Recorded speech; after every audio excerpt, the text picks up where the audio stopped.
Welcome to CMMS Radio, a podcast and general resource for all things CMMS, computerized maintenance management software, from selection to implementation to help you make better choices and have a successful CMMS journey. We'll bring in experts along the way to help us learn more about CMMS, facilities operations, and much more. If you need help with the CMMS project, send a message at cmmsradio.com using the What's on Your Mind link. Suggest a topic, share your CMMS story, or ask questions. Thank you for tuning in, everyone. Today, we have a returning expert guest. It's Joe Anderson. He's the COO of ReliabilityX. He's a bona fide expert. We're not going to get into all that because you can read about it. You got links on my website, on and on like that. He's been on before. He's definitely going to be on again. And today, I want to share a poem that Joe wrote. And it really is around this kind of idea of the fad and people kind of searching for and hoping for that magic silver bullet when it comes to things like AI, technology, and all this kind of stuff. So we're going to get into that. And then we're going to talk a little bit about another subject with something that Joe posted about developing supervisory skills in maintenance. So, Joe, welcome back to CMMS Radio.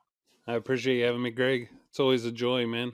So, Yeah. Thanks. Yeah. Thanks for I have having a blast whenever you're on. So I'm going to take a shot at reading this poem, and hopefully I don't completely screw it up, but I really like this poem because it says a lot. So Here we go with the poem. In pursuit of quick fixes, we seek magic bullets, solutions sleek. Yet fads fade, illusions break. True success takes time to make. Resilience, patience, steadfast grind. These are the paths to truly find. Yeah. What do you think? That's phenomenal. I mean, What's all that about? Talk to us. Well, there's a lot to unpack there, but historically, if you look back at things, especially from a business perspective, currently it's the AI trend and IoT stuff, right? But even things like TPM or RCM, FMEA, Lean Six Sigma, any of those types of things, right? It's not that any of these things don't work within their proper context. It's the fact that, it's the latest, greatest thing that we're sold on. And so that's what we need right now, which isn't necessarily the case. So, but understanding psychology, especially salespeople, they understand that we're a fad driven type people, right? And so the next fad is what sells. That's where you can make your money, whether it's right, wrong, or indifferent, right? And some of my frustrations from a business perspective is that all of the wrong things sell, right? All the wrong things, whether you look at things like pornography or those types of things, that type of stuff sells like it's astronomical, the numbers, right? Or even on the business side, anything that necessarily isn't the right fit for the organization, those are the things that we want, that shiny magic silver bullet that we think will be the next savior of the organization, when doing the right work and understanding what the right work is still there to be done regardless. And so that was just kind of posted, little, not really out of frustration, but I think a lot of people can relate to that. So Yeah, I think it's interesting how often we are seeking the easy button. So right, that's we get exactly. our smartphones and other technologies, and they almost foster or perpetuate a certain kind of laziness. And I'm not trying to be hard on anybody that wants to lean in on those things. We want efficiencies and automation, but Sure. if it's to avoid the work without knowing how best to automate and where and how, that causes all the problems. So is this something that you think can actually change on a large scale, or is it really going to be one organization at a time and we just got to keep digging in and driving? It's, you hope for the best but prepare for the worst. So I would hope that we would wisen up, but given that we're in the age of knowledge and so much knowledge at our fingertips, and finding that we're less than knowledgeable. If we compared ourselves, to our forefathers, our education level, our knowledge level is nowhere near where it was. Now we know a lot of things. It's not that we don't know a lot. The problem is it's useless knowledge. I know everything about my favorite sports team. I know everything about sports. I know everything. Unless I'm an athlete, a trainer, something in that field, what does it really matter? And yet we'll walk into work and we won't know how a process works or whatever. And so having, useless knowledge, there's some benefit to that if you want to play trivia at the bar or go on Jeopardy or do something like that. There's a benefit to it. It's a great conversation starter. But when it comes to success in life, do you need it? And so the question is where do we truly focus? Should we focus on knowledge that can be applicable and help us develop skills, or do we focus on knowledge that's meaningless, right? And so, that leads us down a whole rabbit hole, but it's kind of where we're at today. So I happen to know, and I think a lot of people do, but I want to just call it out that you, George, the whole team at ReliabilityX deals with this day in and day out. And then you get these opportunities, not just through the webinars, not just through the on-site consulting and helping people get on that path to kind of a maturation towards continual process improvement. Hmm. The instruction that you do in the workshops and at the university, where you get to kind of see the lights come on when you're Hmm. teaching this stuff. Yeah. I don't know that like people don't know what they don't know, but Yep. then when they discover it, do you sometimes see that they really did know, but now you've presented it in a way that they can kind of latch onto it and kind of make it part of their process? Well, there's like different categories of people and where they're at in their walks in life, right? But Hmm. the people that I like to take under my wing and develop, a lot of it is they had all the puzzle pieces, but they couldn't put the pieces together. And so for me to be able to help them put those pieces together and then things just click and they go, and to see that acceleration in their career and their personal growth and their business growth is phenomenal, man. And that's why I love doing this. Yeah.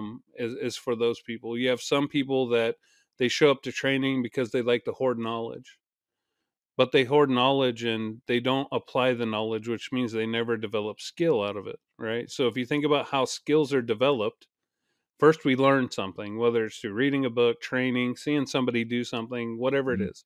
Mm-hmm. And then we go out and we practice, right? And as we practice, we get better and better at it. We honing in on our ability to have superior skill. And so there's people that like to hoard knowledge. They know a lot of stuff, but they've never applied it a day in their life. So you have, those kind of people, and you can tell when you're in a room where they're trying to outsmart you the whole time and, talk over you. It's like, okay, but show me your track record. I mean, if we're going to get into a contest to see who's bigger or badder, show me your track record. How many plant turnarounds do you have? How many times have you developed? How many people have you developed under you? How many people are you mentoring? Because true leadership and a show of success in leadership is the fact that you've developed other leaders. And so, if you can't compare those things, then you're just a kind of a hoarder of knowledge. And so you kind of have both camps. And then you have people that are very young in this, whether it doesn't matter how old they are. I just mean they could be new to the industry and stuff, where anything you say, they take to it. And those people are exciting to be around as well, because it's fun to see. The problem with them is they get overwhelmed easily because there's a lot to take in when you're new to this. I was the same way, right? Back in, it's only been, it was like 2012 where I really I got a mentor. Um and he taught me a lot, right? And so the exponential growth from that point forward has been huge. I spent the first 15 years of my life being the best reactive maintenance manager you've ever seen. I mean, I'd work 21 hours a day to keep my plant running 7 days a week. I didn't care, Right. right? not understanding that that isn't the right way to do work. And so, it wasn't until my mentor kind of busted my ego down a bit, um, and Huh. started teaching me the right way of doing things that, and it's overwhelming. Like, you go to your first conference and you don't know anything, and you Yeah. hear all these people talking, and by the end of the first day, you're done already. You're overloaded with information because and so it's a lot to take in a 3 or 4 day conference. You're by the first day, you're done already. And The, so, and it's kind of crazy, but so you kind of have those three camps of people. And then it depends on the climate. What is the circumstance behind the training? For example, if it's a public training, then you willingly came to the training. But if you have some training going on where people are forced to come and they don't want to be there, you have those people too, and they just shut you off, right? yeah. So, but what I'm looking for is that 1%, the guys that want to execute and want to learn and want to grow and have a lot of the pieces. They just need help putting them together. Yeah. That's what I really love looking for, because those are the type of people I like to be around. So, Well, you said a lot there. So first thing I wanted to ask was about that moment where you really knew, man, this is going to be hard and I'm going to have to do this work, and you gave over to that. But before you answer that, when I met you at Reliable Plant 2023 out in Orlando, this was it was in August when I met you hmm in person, and what you were talking about when you get around these real experts that hmm speak and live maintenance and reliability, lube and oil analysis, and all these things that I've always known were there, but when I'm around those people, it's like, for me, I was really enamored, but it was hmm very overwhelming because I always want to be I want to be careful about throwing around buzzwords and being something that I'm not. I want to allow for them to be those experts, and yeah, that's important to me. But I'm also like currently wrestling with some preparation and learning about CMRP, and hmm that in and of itself, I mean, I get it, but you got to spend the time, you got to get rid of the distractions, and you have to give over and say, I'm going to I'm going to adopt this process. That's where that hmm discipline comes in. But getting back to what I was talking about, what I wanted to ask, that aha moment when your mentor broke it down and you were like under the spotlight, nowhere to turn, and you had to just say, damn, that's right. I'm going to have to do this. Like, yeah. So, was it kind well, of like that?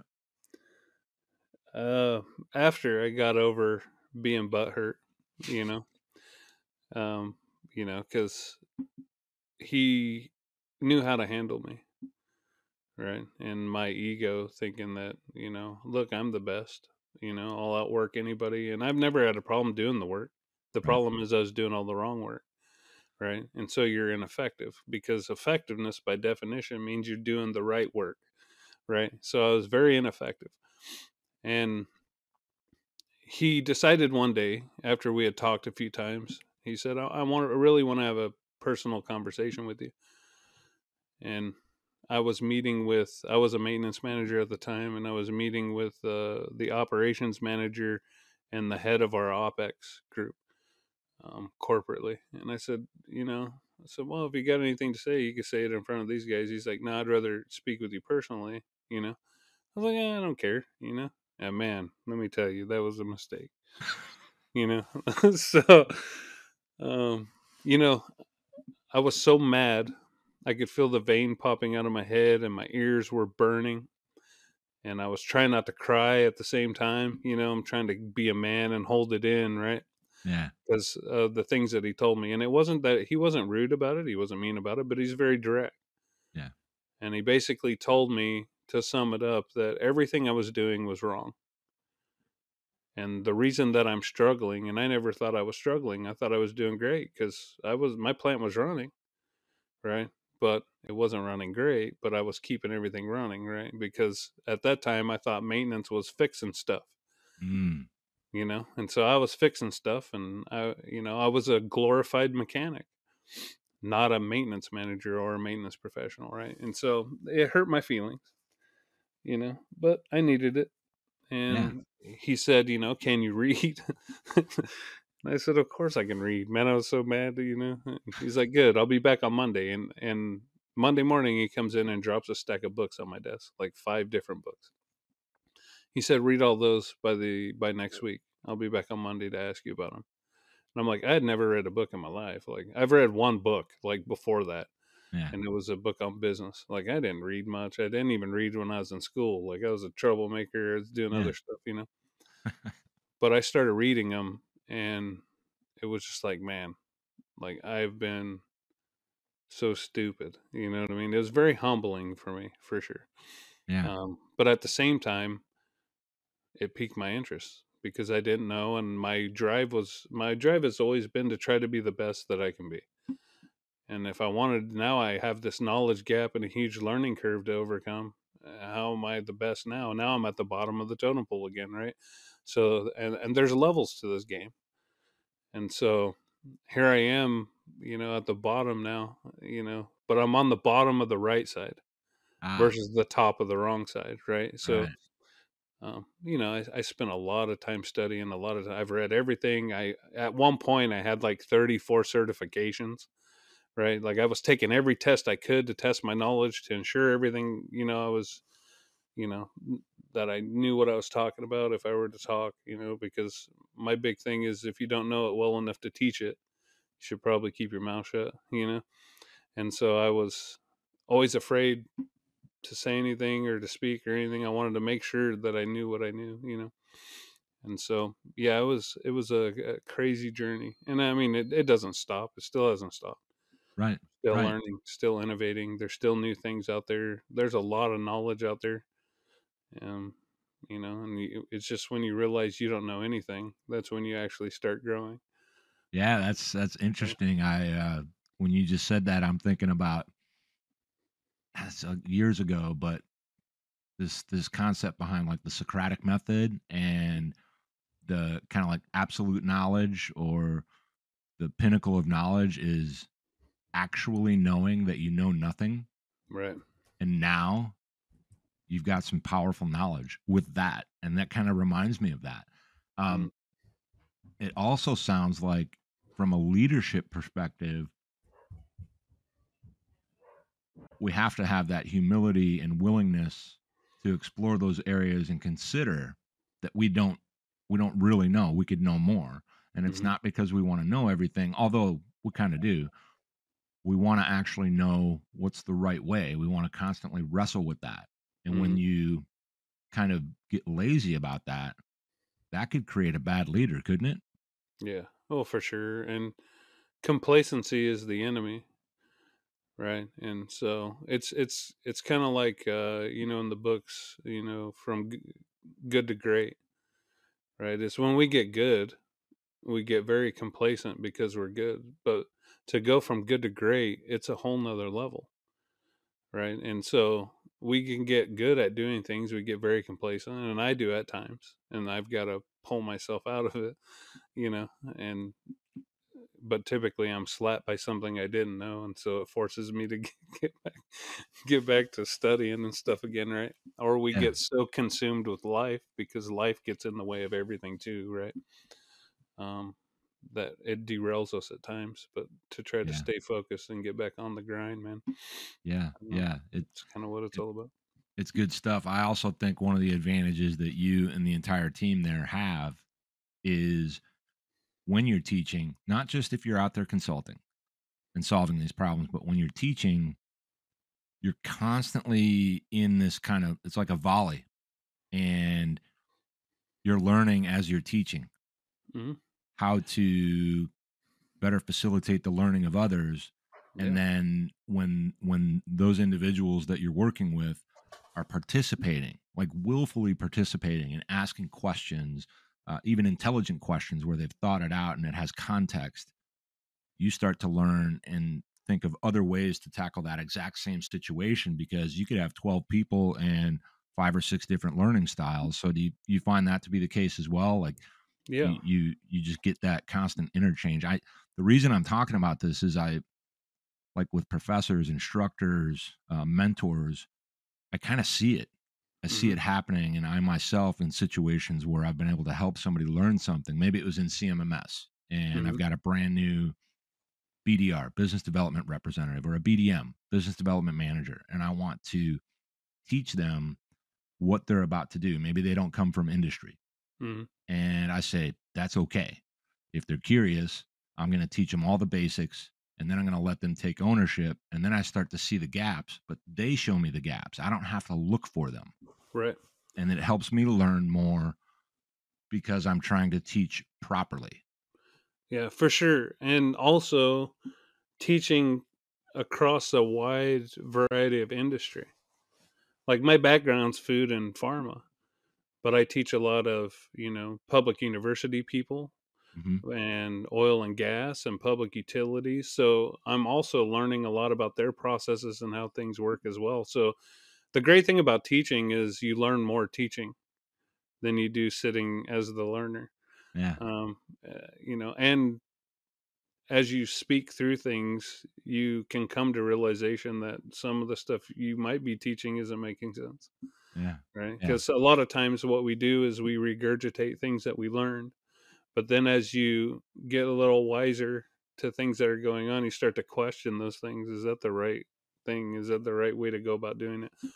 Yeah. Like the biggest thing I'm struggling with right now is defining terms in our industry because I think we've defined a lot of terms, right? But a lot of them don't make sense based on the actual meaning of the words being used.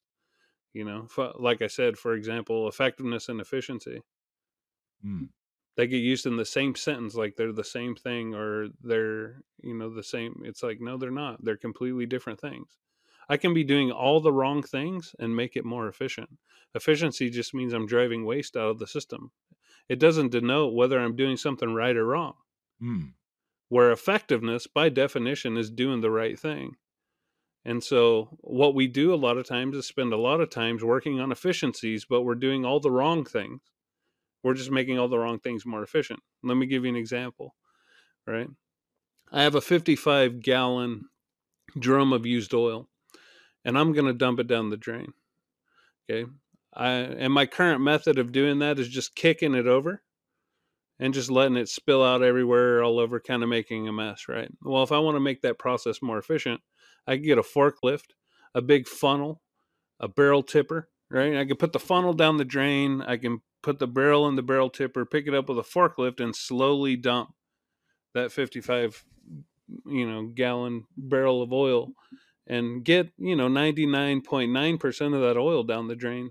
So going from 70% of the oil getting down the drain because it's all over the floor and I've got to clean it up and all that, to getting 99.9, I now made it more efficient. But no one's taken the time to ask the question, is that the right thing to be doing? Hmm. Right. Well, the EPA won't like that. Right. I mean, storm drains and everything else. Like, it's not the right thing to do. If I kill all the fish in the river, if I kill, it's not the right thing to do. But we're not questioning whether or not this is the right process or the right thing to be doing. But we'll go after making it more efficient. It's like, well, we're not even questioning if this is even the right thing to be doing in the first place, right? Which means, is it the effectiveness piece? We should be focusing on becoming effective first, and then we work on making it more efficient, right? Now, now that reminds me of when we were talking about things like in the CMMS world, we're talking about workflows and all these different things, and you're putting in all of your assets. You're setting up all these PMs, and oftentimes they're the complete they're the wrong PMs, and you're doing too many of them. So is it fair for me to use that analogy to then go into Exactly the that? same thing, So right? We could be doing all the wrong work to an asset. Most PMs, none of them are addressing failure modes. mhm, mhm, It says check the chain. What's the failure mode you're addressing? And depending on who you ask, you get it, because it's so subjective. There's no defined target. What is the right thing? Well, we should be checking for chain elongation.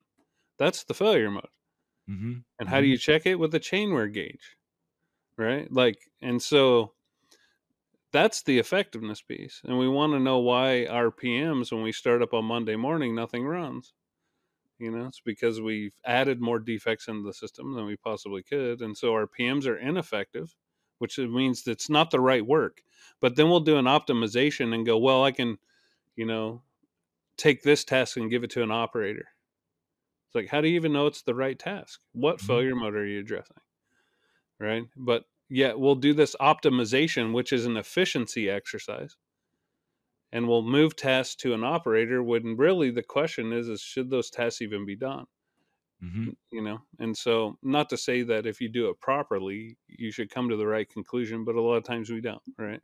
It's just optimizing our strategy to make sure we're not doing as much work instead of are we doing the right work. So it sounds like doing the right thing is hard at first, but It's you're change. if you're willing, you then It's start to change. develop that ability and Yeah. it gets better and better. So Yeah. how so this all reminds me of this concept of RCA. And I say concept because I'm no expert on root cause analysis. Mm, But one thing I me know neither. about root cause analysis is you have to do the proper investigation, research, and actually understand and get to that failure code. And that's hard because it's disruptive. Well, if you don't even have the right problem statement, it can lead you down the wrong rabbit hole. Then you're chasing your tail going after things that weren't even a problem in the first place. Mm, So it's very ineffective because it can lead you to not doing the right work, right? So my problem statement is the thing broke. What thing? I don't know. Let's list 58 different things that could have, and it has nothing to do with the issue at hand, right? mhm, mhm. And so just coming up with the correct problem statement alone is, hard enough. So, you I know, have a I have another question. So mm, if we're not in the larger, more complex environments and we boil it back down to, let's say, smaller organizations, mhm. when they're looking at utilizing software like a CMMS or an enterprise asset management solution, but they're not so big and so complex, I think a lot of those organizations think they don't need technology. And I wanted to ask you, is it okay when an organization doesn't have said technology to capture all this information to then figure out what's going on? Is it okay for them to just pick a system and get going on that data collection, or is that a big mistake? Well, you would be foolish not to use technology. It doesn't matter if you're a one person operation or not, right? Hmm. So let's just talk about technology. A lot of times we think about computers and computerized systems and that type of stuff as technology, but technology really um, is just a method in which improves work, right? But picture if you couldn't use Excel and you had to draw it all out, right? Let's just draw it all out on, whatever. And then hopefully people can read your handwriting. Hopefully you can read your own handwriting. How long would that take you to do things where in Excel I can write a little bit of code, it does all the math for me, I don't have to do any calculations, right? Like as long as you know how to utilize the tools, those technologies have a benefit. The problem is we don't understand the context in which we need the technology or how much of it do we need. But for sure, it doesn't matter the size of the operation, you need to have it. Now to what extent is the question. To me, I think though there is complexity in a larger organization, but at the same time it's easier to manage. Mm. How the so? re- well, if I have 35 supervisors and 300 techs, they can all do the work. I just got to be a good delegator. If I have 5 mechanics, I'm wearing 16 different hats, which means my job is more complex, right? So I would rather be in the big organization than the small one. I feel for the small guys Yeah. because they have to be a jack of all trades. You have to wear 42 different hats, whether you like it or not. That's just the way it is. And so, there's there's pros and cons to both, right? Hmm. But from an easier to manage situation, definitely a bigger organization's a lot easier to manage. Yeah. Yeah. So, So yeah. going all the way back to the Mhm, poem and this concept that, everybody's out there looking at the next best thing. It's shiny, it's popular, it's supposed to be this magic silver bullet. mhm, I think a lot of that noise around that because organizations are trying to hit their numbers, and yeah, they're supposed to. We get it. We get it, right? mhm. Let's not, pick on them, but at the same time, these organizations and the people within are so vulnerable to not knowing what's really going on and whether they actually even need that tool or not. And I think that's why I asked that question about smaller, supposed less complex environments. Right. Well, it's easier to sell them on, right? Mm, Um, but the problem is they don't have the funding where, you know, to get what they really need, they're not going to pay for. And larger organizations will waste tons of money on things they don't need because they have access to capital and stuff like that, right? So it's a little bit of both, but finding the right way of doing things and what works, um, it's fairly easy. It's more about justification. mhm, mhm. Look at PDM technologies, for example. I don't care if you only have 100 assets. If you're losing $1 million a year because of minor stop speed losses, process failures, breakdowns, you're telling me you can't afford a $17,000 gun, but you can afford to waste $1 million in profit? I mean, give me a break, right? If I can monitor the stuff, as long as I do it correctly, now that's a piece, right? Training, investment, time. Mhm. Um, but if I can make you, if I can capture half of that through elimination of losses, you telling me you wouldn't invest?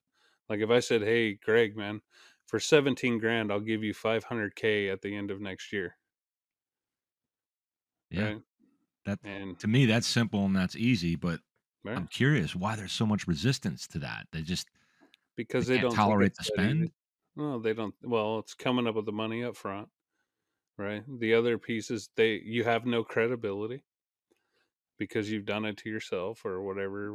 You've promised all this stuff before and never fulfilled on it because Mhm, and then people see you as an uncredible person, right? So credibility is always a big issue within maintenance because one, organizations don't define their losses correctly, so maintenance gets the blame for any time a machine goes down. And that isn't the case. What we find is maintenance is actually about 3% of the problem. But because we don't define our losses correctly, they have two buckets of loss: planned downtime and unplanned downtime. And so, unplanned downtime, a majority of that is maintenance fault. When really, if you define your losses correctly, a breakdown by definition is any unplanned stop 10 minutes or more and requires a part to be replaced. That's a breakdown. That's what maintenance should be mitigating. But what we find is about 75% of a mechanic's time is spent getting called out to a machine to make adjustments. That's an operator training issue or a lack of center lining. But because machine is down, they blame maintenance mm, because it's just unplanned downtime and stupid maintenance, unplanned downtime, right? yeah, And they don't define their loss buckets. And when you define your loss buckets and you realize that operations is 97% of the problem, nobody gets the blame anymore. And then ah, it's about what can we do to solution the problems? Because now we can't blame anybody because we're all to blame. It's just like safety, quality, or anything else. Reliability is everybody's problem. It's not maintenance issue. It's everybody's issue. It's HR's issue. yeah. It's logistics. It's corporate. It doesn't matter. Reliability is the input to give you all of those outcomes that you're looking for in quality, safety, cost, all those things. Without reliability, you don't get those outputs. It's not possible. It's not. I mean, tell me the safest work environment you've seen, and are they the most unreliable? It would be counterintuitive. There's no way, Hmm. right? Would you have the highest quality product in the most unreliable environment? Would you have the lowest cost? No. Right? Like, it doesn't make sense. We focus so much on the outputs instead of changing the input, which is reliability. That's the Yeah. input, becoming more reliable. Your safety record corrects itself when you're reliable. Your quality issues go away. Your costs go down, right?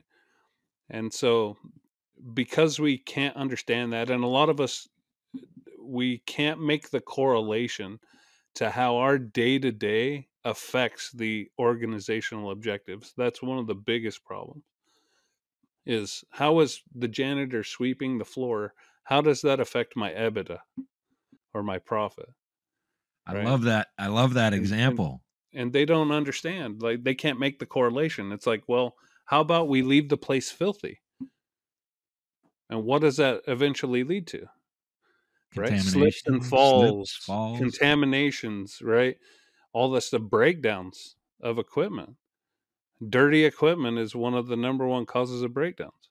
Yeah, or You your know? biggest potential client comes through for a walkthrough to see your operational excellence and they see the exact opposite. Right. And now you lose a client. Yeah. So tell me how the janitor's not as important as the CEO. You Yeah. know, get Yeah. rid of your frontline workers and tell me, how much business do you have if It's you're not over. producing anything? It's over right there. It's Yeah, over so right there's there. nobody more important than the frontline workers and your sales and marketing group. Because without sales and marketing, you have no product to make, right? And without Yeah. your frontline workers, you have no product to sell. Yeah. They're the most important people. But how does that correlate to net profit or gross profit? Right? And that's the hardest thing, but it's easy because it's just a deduction. You Yeah. have to deduce back to the things that you do that can affect the overall business. See, this is why I like having you on because you talk about the big picture and then you try to bring it back down so that it's super understandable, like Oh, actually practical. And I know that that's a play on words too for me because I know that you and George do practical reliability, yeah. and that's That's why we important though. named it that, is because we want to make it practical. Honestly, to be the best in the industry in maintenance and even reliability is not difficult. Right? Doing the work isn't difficult. It's understanding what the work is.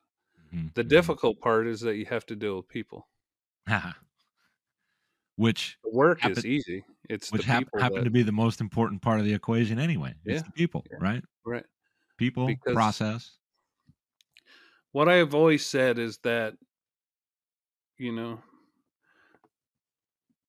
there's a lot of smart people in organizations, super, super smart. And we hire a lot of smart people.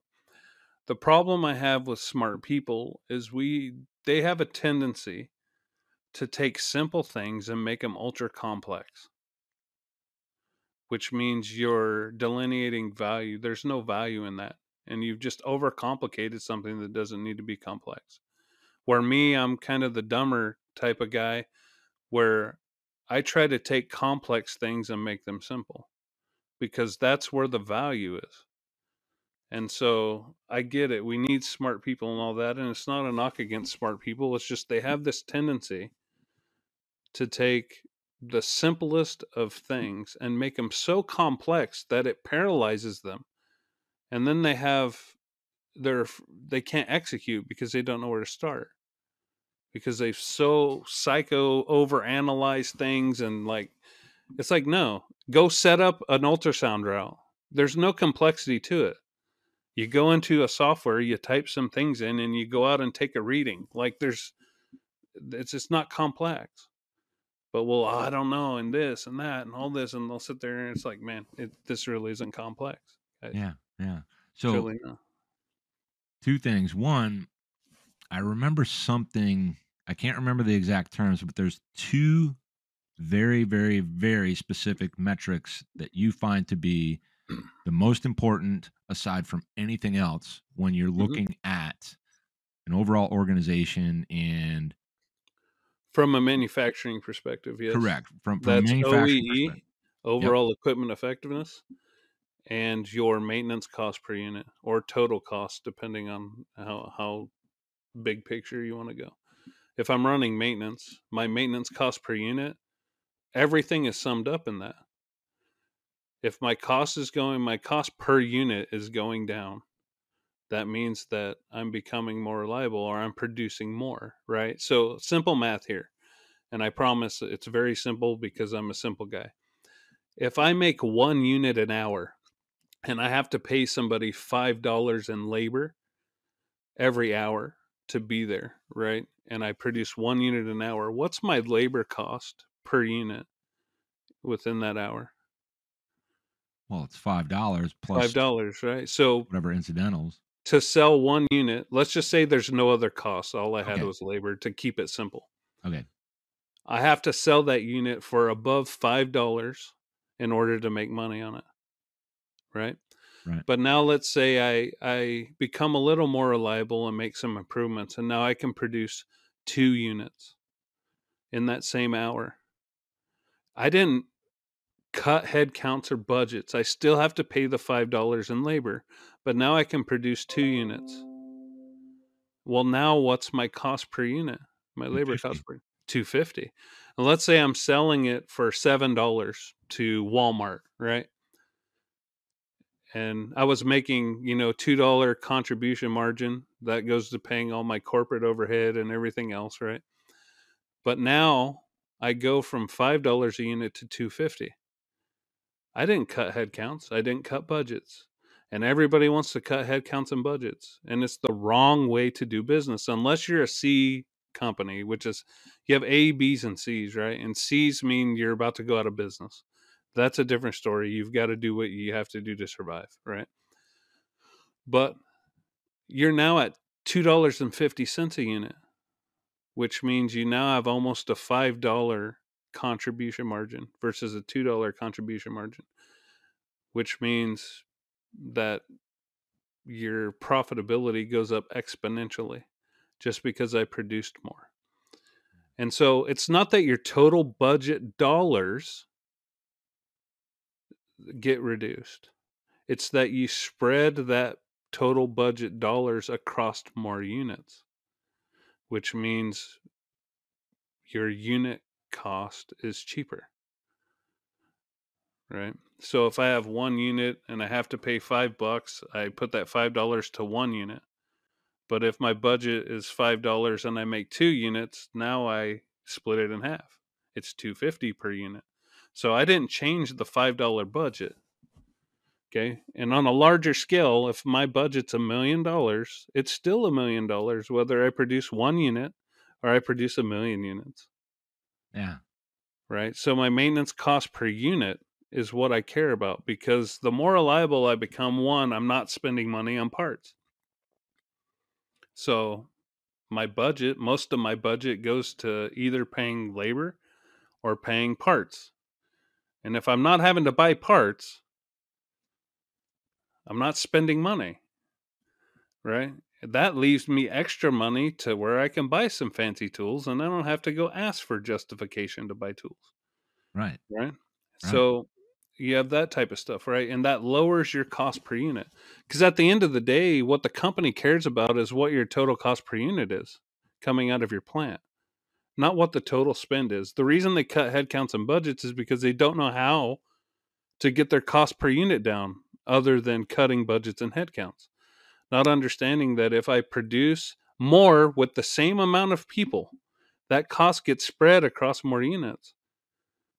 And then maybe I'm not working Saturday, so I don't have to pay time and a half on this unit. Now I'm just paying straight time on a unit, which Mhm. saves me even more money. Yeah. Right? Yeah. Like it's crazy how fast you can become super profitable. Right? That's why I focus on that. And OEE, that's I call it 7 losses. We teach 7 losses in OEE. They normally teach 6, but that's where you bucket your loss types into those 7 buckets so you understand what's eating your lunch. And then you can go after those things. So if my OEE is going up, that's a leading indicator that my profitability is going to go up. Right? But so OEE is kind of a funny metric because it's both leading and lagging. Most metrics are one or the other, Mm-hmm. but it depends on the context in which you use it. So every week I look at OEE and it's 40%, 42%, 45%, 50%, 52, 56, right? Going up every week. I know by the end of the year, my profitability is going to go up. But then the question is OEE is a laggard in that it's already been done. So there's nothing you can do to change it. Right. So what are the leading indicators that you can measure that will help you change OEE? Right. So how about, number of defect solution? Now, if I get defects out of my system, I have a high probability that I'm going to run better. Mm-hmm. Right. So that's the reason I look at OEE, because OEE is going to tell me if I'm going to be profitable or not. And what I care about in maintenance is to prove that we can be a profit center. Yeah. Yeah. You invest 10 million in me, I'm going to return at least 10 million, at least for the first few years. And then we're going to sustain that gain where you're highly profitable, for you investing that 10 million in me in Yeah. maintenance. Right. Yeah.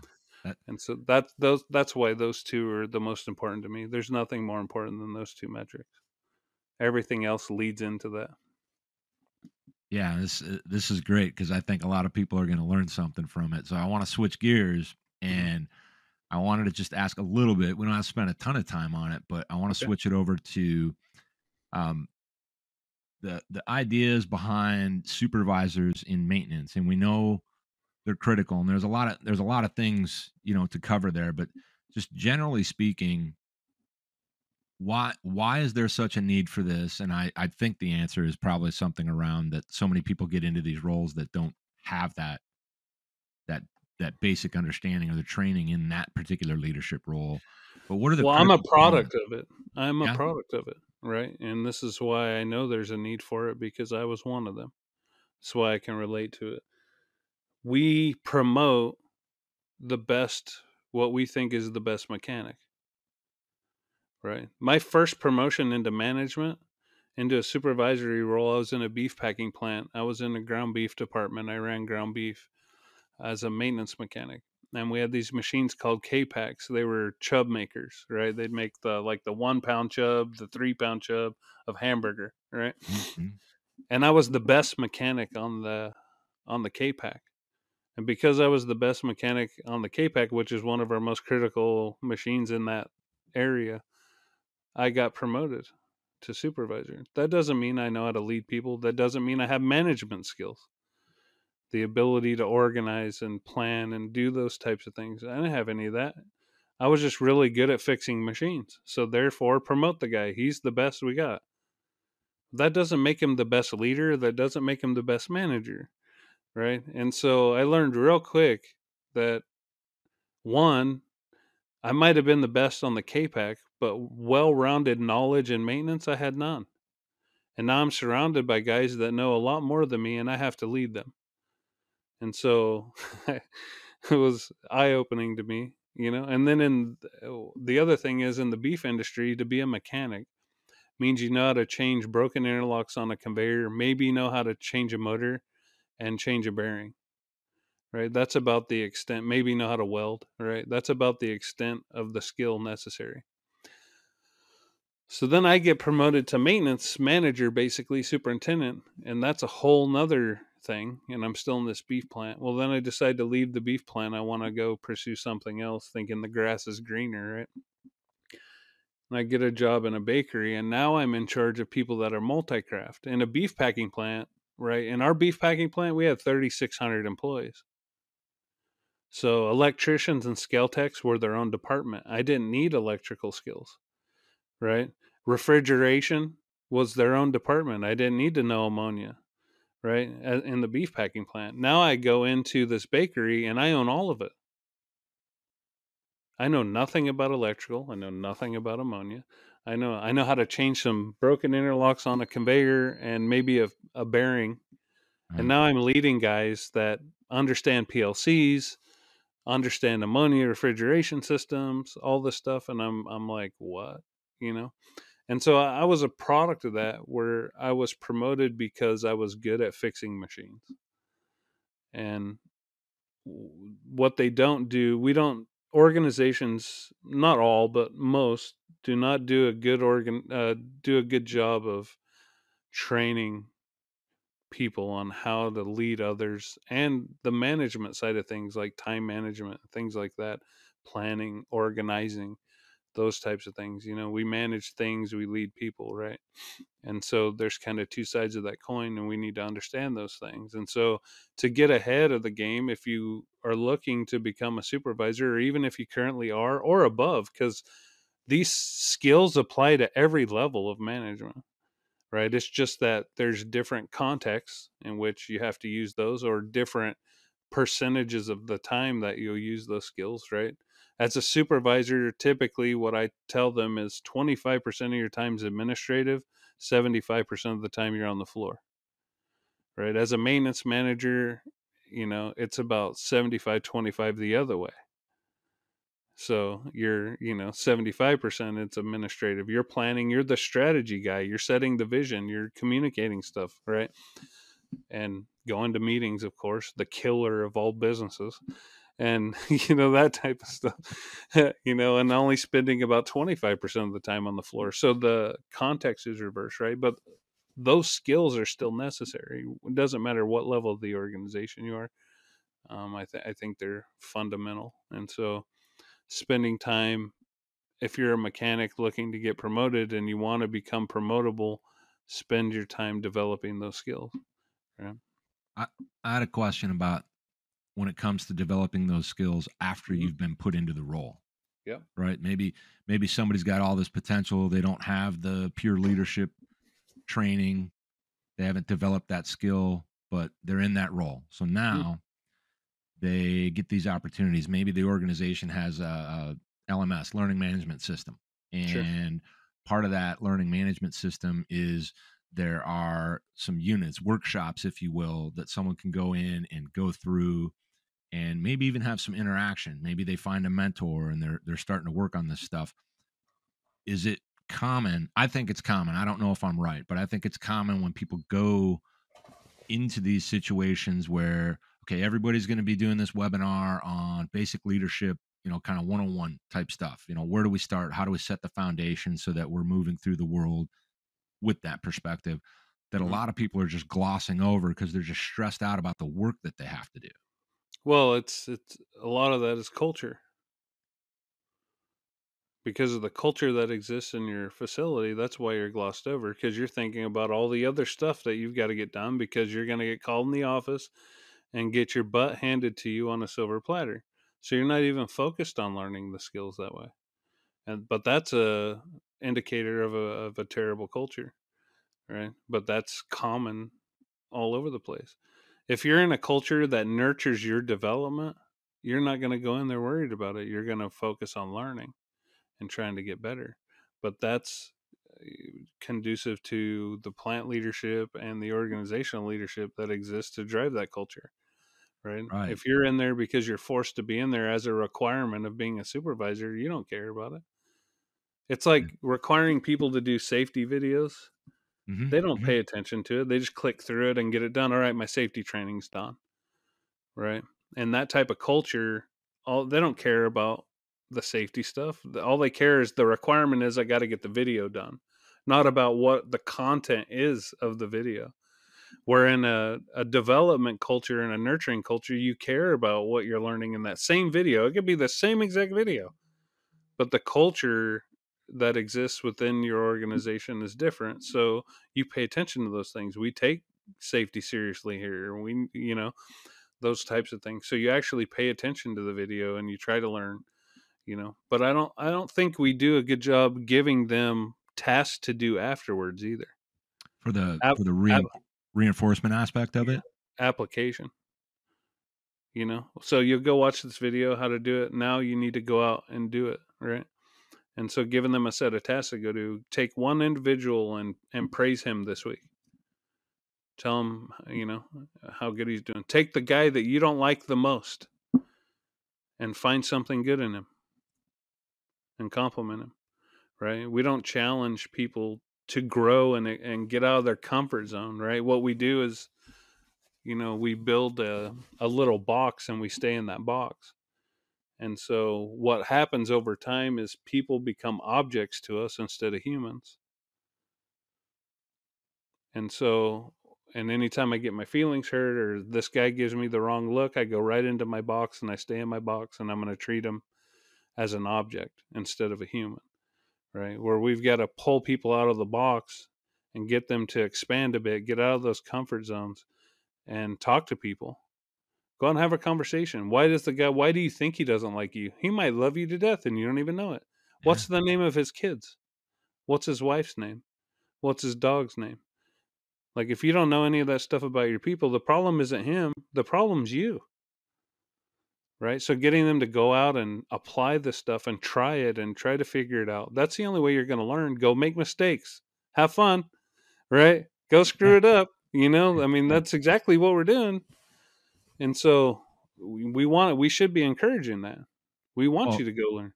if everybody's afraid to try because, oh, if I try this, I might screw it up, Yeah.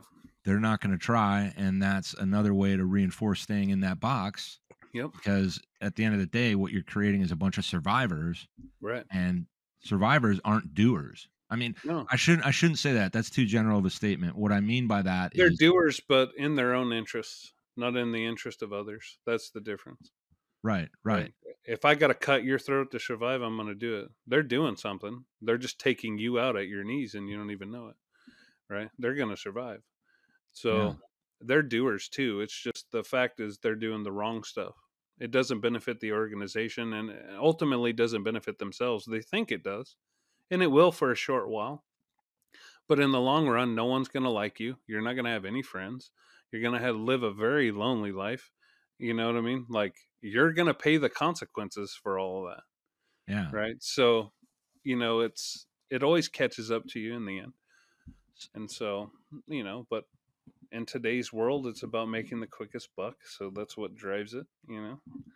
Yeah. The problem with So the quick bucks is they personally, I think they're nowhere near as sustainable it's as not. That's why you a good move buck. on to the next fad, Yeah. Yeah. So which kind of circles back into the original conversation. yeah. So we got the fads. We've got what people can and should be doing to develop their supervisory skills, Hmm. what organizations can bring in to help augment and facilitate that, Yep. become more empowering, so to speak. Yep. So if we're trying to create a culture of operational excellence, Hmm. I'll just use that as a general term, because I think we all kind of know what that means and how much impact it has. It's not Hmm. just a buzzword or a No. catchphrase. It's a thing Hmm. that people should be pursuing. The more likely you're going to achieve operational excellence as a characteristic of your organizational culture is going to be about embracing and facilitating potential rather than staying focused on just making our numbers, Yep. just avoiding mistakes. Right. You're allowing for growth. Well, I did a webinar today and I kind of touched on that a bit because all organizations will tell you they're a safety first culture, Mm-hmm. but their actions will tell you otherwise. They're a production first culture, right? Whether they want to admit it or not. And I know it hurts, but we're, for the vast majority of us, we're a product first culture. When's it going to get up and running? When is it going to do this? Well, if we're safety first, you shouldn't be putting pressure on me because we know that 10 to 40 times heightened risk of an injury as you're breathing down my neck for me to get this work done. So if we're really a safety first culture, you would back up, but we're not. We got to get running, right? Yeah. Yeah. And so, but that again shows you the culture. Like, and there's such a disconnect between the corporate world and the shop floor because middle level management knows how to make a turd look like a unicorn shooting rainbows with a laser horn, right? And I don't really blame upper management and I don't blame the shop floor. I mean, we all have onus in it, but middle management's the biggest problem in an organization. So, and because they want to save their job, they're not going to be honest about what's really going on and that they need help, because they don't want to be seen as incompetent. Because if I'm incompetent, they don't need me, so they'll let me go, and it starts this whole spiraling thing. Question Yeah. about that. Hmm. So there's this concept of agency, initiative. Maybe somebody's ambitious, and sometimes one part of leadership doesn't like to see that ambition, but that is actually how those folks in that kind of middle realm, gray area, if you will, middle management, they're kind of caught in the middle, got to make it look good. They want to survive. But if they know they're allowed to kind of thrive and keep pulling for more in their own development, they're going to become those leaders, and those guys can go onto the board. But there's a lot of fear in there. There's a lot of fear because so much is at stake. Is that a Well, faulty you don't perception? want to hire somebody smarter than you because they can take your job. So that's one, right? Because which isn't the right way to do it. A good leader knows that you have to be surrounded. You have to be the dumbest person in the room. Mm, Honestly, like if you're a good leader, I don't want to know all that stuff. That's why I hired you, right? I want you to know it all. That way, together, we can take our own strengths and combine them, and we can achieve a lot. Instead, it's, oh, that guy, we can't hire him, right? I was always seen as a threat in organizations to upper level management because I right. made highly profitable plants and they couldn't do it. And so I had enemies I didn't even know I had because they knew me. I didn't know them, but they knew me because I was making waves because we were making money hand over fist, right? Yeah, And you're supposed to, at a minimum, franchise tag that guy. well, you Like, should, but I was always the one getting fired because I wasn't a team player because I didn't do things by their standard. I'm like, right. you didn't hire me to do things by your standard. Your standard isn't working. I just put a standard in place that is, and instead of you adopting it, they actually 7 plants I turned around, they sold all 7 of them. Instead of adopting the practices that we implemented, they sold them because they made money on them. So that Yeah. tells you where we're at, right? It's like you're fighting the world at this point. It's like you against the world type of thing. And so it sucks. That's the hard lesson of being good at what you do. Yeah, and you You know, you literally sign up for that day in and day out. When you wake up, you say, "Yep, that sucks," and I'm going to go in here and try to change it one place at a time. there isn't a more difficult job than an internal consultant. That's the person that works for the company doing Mm, what I do. I don't do anything different now than what I did then. The only difference is I'm external consultant now, yeah. right? Because now I change my logo. All of a sudden, I'm an expert. But if I put your company logo on my shirt, I don't know anything anymore. Wow. Yeah. That's This is. that's the funny psychology behind it, right? And Yeah. so then the companies hire me back. Hey, can you come and do this? I'm like, wait, you could have you had me on the payroll, like, and it was 5-10 times cheaper, Yeah. but Yeah. No, you I didn't was just want going to to do it say then, it's right? going to be 5 or 10x more, and you're Right. definitely going to get the results. And now you're going to do what I could have done when I was there. What's wrong Yeah. with you people? Well, that's how it works, man. That's Yeah. why kudos to those internal consultants that are struggling through it. I spent my career doing that. I'm glad I'm not doing it anymore. I put my time in, but I those are the guys that I love to rub elbows with and be around, man, because they make you better. Yeah. It's awesome. That's good So stuff. Well, man, yeah, first of all, I want to thank you for coming back on CMMS Radio, and I want to make sure that people know how to get in touch with you. So, if you want to get in touch with Joe Anderson, you can find him on LinkedIn and also visit reliabilityx.com. You can get started on your journey to improve your maintenance and reliability. And it doesn't matter where you're at, even if you're doing well and you want to find ways to go to that next level, they're a great group to do that for you. And then I always want to talk about it. There's a phenomenal course that I'm allowed to provide an exclusive offer on for people when it comes to it's something I think should be in your kit of preparation if you're going to challenge for CMRP, which there's a lot to learn. I'm working on that myself. But if you go to their website and when you go to sign up, you plug in the code CMMSradio, it's going to give you $99 off. It helps and it makes it more affordable. So check that out. But Joe, awesome having you on. We're going to I have more of these appreciate conversations, but it. Yeah. man, thank you very I much. love it, man. It's a good time. I appreciate you having me and let me rant a little bit. So thank you for that. It's what people need to hear, man. It's always a good time. Did you find this episode helpful? Please send us some feedback, suggest a topic, or ask a question. Reach out to CMMS Radio if you need a co-pilot on your CMMS project. Visit CMMSradio.com and use the What's on Your Mind link. Thank you for tuning in to CMMS Radio, your resource for all things CMMS from selection to implementation to help you make better choices, learn from industry experts, and have a successful CMMS journey.